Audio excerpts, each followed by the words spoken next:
Hey up! Right, the main purpose of this video today is to just go over some plans to put drivers back in the driving seat. From the UK government, it seems that they are waking up to the fact that people need to drive to get to work, etc. And they're looking at putting some things in place to sort of row back on this war against the motorists that we've seen sort of growing steadily over the last 2 or 3 years. And start putting some measures in place that give motorists some protection. But before I get into that, I just want to quickly go over 1 or 2 points, one main point really, from Rishi Sunak's announcement week before last, where he effectively seemed to sort of row back slightly on net zero policies. Now, I published that video on a Wednesday afternoon, that's Wednesday before last. The plan was that this announcement was going to go up on Friday, but because contents of this announcement had been leaked, they moved it forward and actually made the announcement on the Wednesday afternoon. Now, Rishi Sunak is experiencing quite a bit of backlash at the moment, but not from the people, the voters. It's more from the political or business elite who've been getting their own way for the last couple of years, and suddenly governments are waking up to the fact that these net zero measures are not going to win elections in the future, which is a good thing. It's an indication that they are becoming a little bit more sort of aware of the consequences of what they're doing. Now, in that speech, Rishi mentioned that the aforementioned plan to end the sale of new petrol and diesel vehicles in 2030 was going to be rolled back to 2035. On the face of this, that seemed to be good news, but there's just one fly in the ointment that's been bothering me, and I've spent the best part of a week trying to get an answer, and I can't. And that is the government policy for quotas to vehicle manufacturers starting next year. The plan was that from next year, 22% of all motor vehicles sold in the UK must be electric vehicles. And then each year, this percentage was to be increased so that by 2029, I think the quota was 85% of motor vehicles sold must be electric, leaving only 15% of sales available for people that want internal combustion engine vehicles. Now, don't forget, this ban in 2030 also included motorcycles below the capacity of 125cc's. Now, this entire policy was basically intended to start curtailing the sale of internal combustion engines starting from next year and gradually putting the pressure on, the thumbscrews if you like, onto the manufacturers not to sell too many of them. And the idea being behind this is that it would increase the stalling sales of electric vehicles, which not a lot of people want. Now, the nasty part of this policy was that should car manufacturers overreach with the sale of ICE vehicles during this sort of implemented gradual phase-out stage, because that's what it is, they were phasing them out before 2030. They would be charged £15,000 per car that they oversell and £18,000 per light goods vehicle, vans, that kind of thing, that they oversell, which basically gives the motor manufacturers no choice in the matter whatsoever. They would blow the brains out within 12 months if they ignored it. Now, I can't find any evidence anywhere that this strategy has been phased out or rescheduled.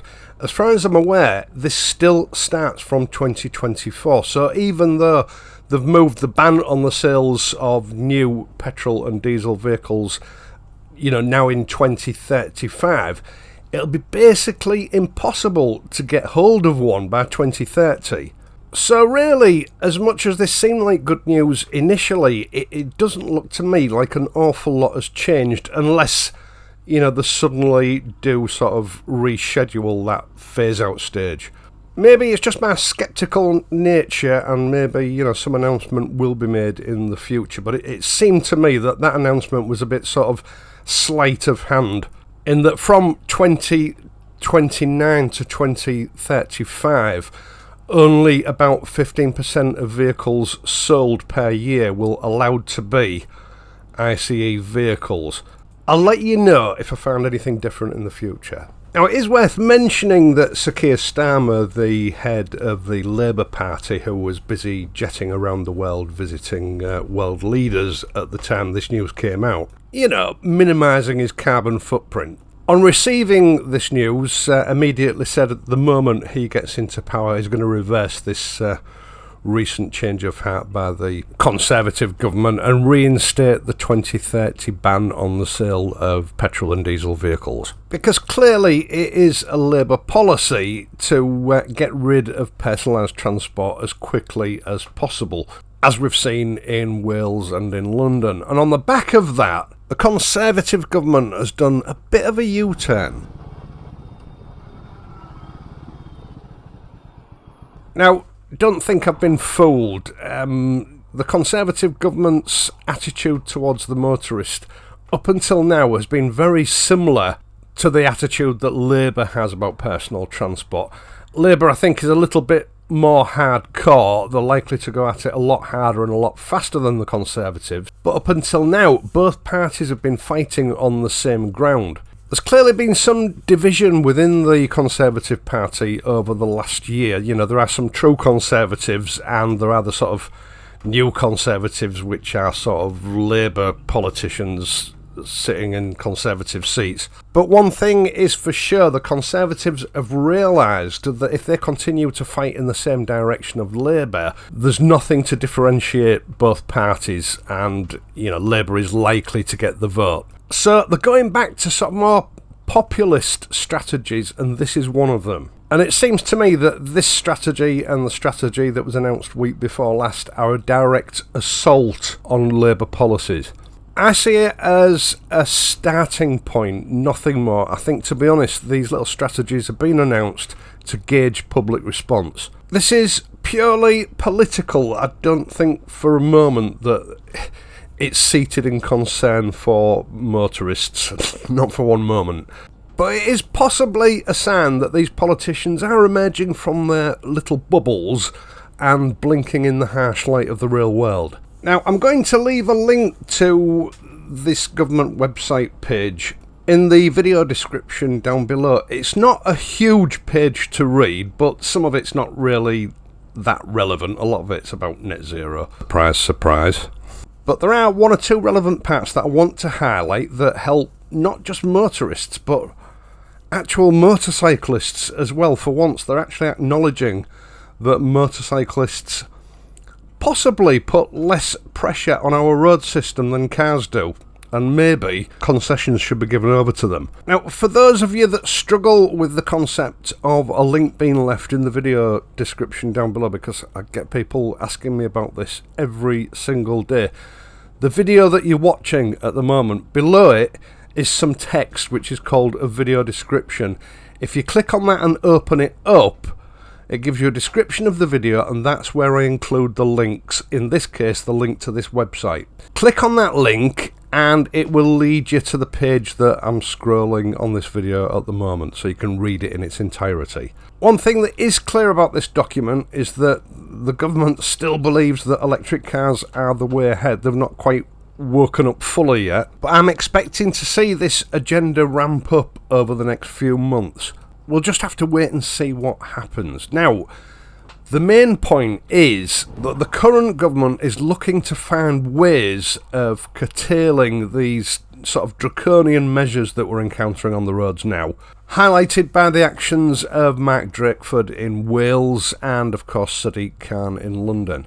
And this page addresses directly looking into some measures to stop councils and countries from making 30-mile-an-hour zones 20-mile-an-hour zones by default across the country. The three main bullet points of this new policy are that the Transport Secretary announces plans for drivers to fix common issues on the road and back people who use cars in their daily lives. And they propose that they're going to do this by taking action that will support drivers with easier parking, smoother journeys and fairer traffic enforcement.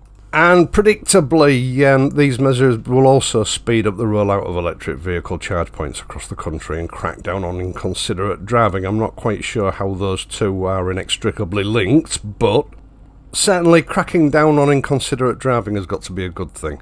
The only way to do that really is to get more police out on the roads. I think what they're going to do though in reality is use digital means to monitor things, and I think this is where the spy boxes in our cars come in.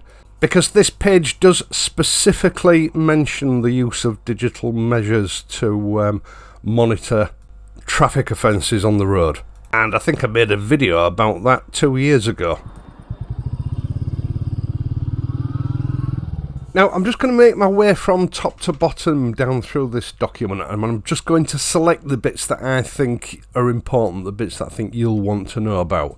There is a lot more to it, but I'll let you go through the rest of it yourself via that link to read it in its entirety. First of all, they're going to start looking at ways of strengthening guidance to make sure that bus lanes operate only when buses are running. Now, I know that there are some cities where bus lanes are bus lanes at any time of the day, even when the bus lanes are not running, and really, there shouldn't be. But I'm not really sure how that's going to help anybody.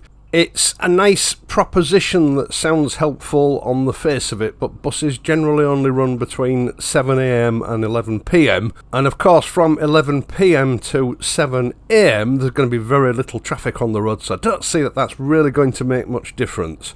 But the next bit is important if you're a motorcyclist. Guiding local authorities on allowing motorcycles to use bus lanes and holding a consultation about whether motorcycle access should be standard. Now, this is standard in Hull near where I live, and it's a godsend during peak traffic. In fact, if I didn't know better, I'd say some government representative has been watching my videos, because I mentioned this about a year ago. This is a great way of encouraging people onto motorcycles, which would make a huge difference to the flow of traffic in our city centres.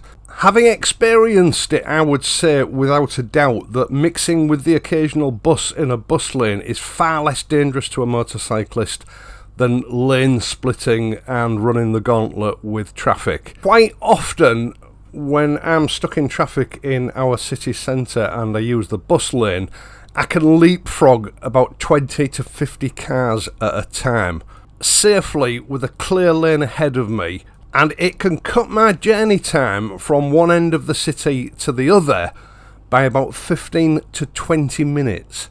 This is the first bit of common sense regarding motorcycles that I've heard from any government in decades. Now, under the heading of stopping unfair enforcement, they say that they will be issuing 20 mph zone guidance for England to help prevent inappropriate blanket use. Now, if I'm honest, that's a bit wishy-washy. I would like to have seen something a little bit more concrete than that, because we've seen the public backlash that this has caused in Wales, and it's likely to spread to England as well. It's been used as a method of controlling people's movement. It's been used as a method to get people out of the motor vehicles, and that needs to stop. But I do like this next bit. They're going to be looking at consulting on measures including the removal of local authorities' access to the DVLA data to enforce such schemes by camera.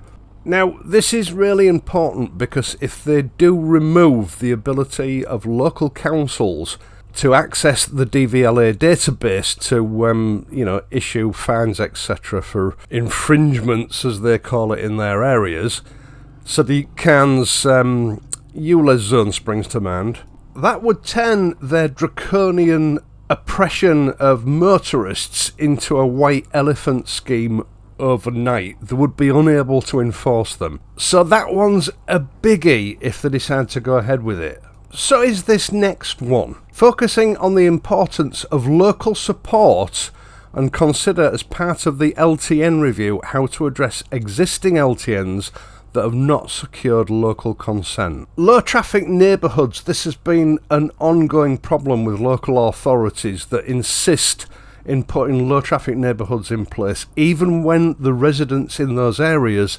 say they don't want it. Don't be fooled, this government page isn't promising anything. All it's promising to do is look into whether there are ways of dealing with these problems. But it is a step in the right direction. They are at least recognising that these measures to make motoring difficult are probably not the right way to go. It's the closest thing we've seen to light at the end of the tunnel so far. Now finally, they've promised to look at launching a call for evidence on options to restrict local authorities' ability to generate surpluses, that means money, from traffic offences and overzealous use of traffic enforcement powers.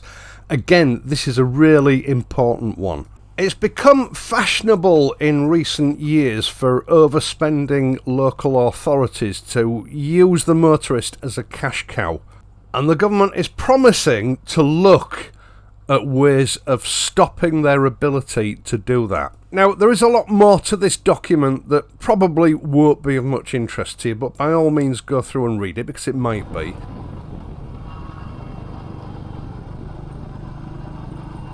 But I do believe that those points that are brought to light do show a recognition on behalf of our government that things are not as they should be, and perhaps they should be doing something about it. Now, because of the way devolution is set up, I'm not sure that this, even, best case scenario, would be able to have much effect on the likes of Wales and Scotland.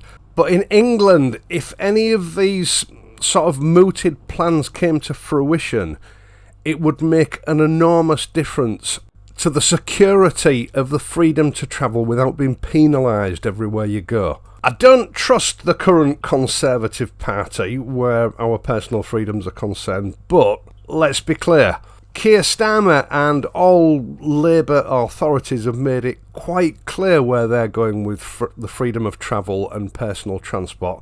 They're not going to allow it going forward, so I personally trust them even less. Now, I don't want to influence anybody, but if you agree that this would be a good way forward, find a way to let your local Conservative MP know that you approve of what they're proposing here. Because at the moment, they're acting like little children, and like all little children, if you give them a bit of praise and encouragement, they'll continue with it. I don't think any of this really goes far enough, but it's a start in the right direction.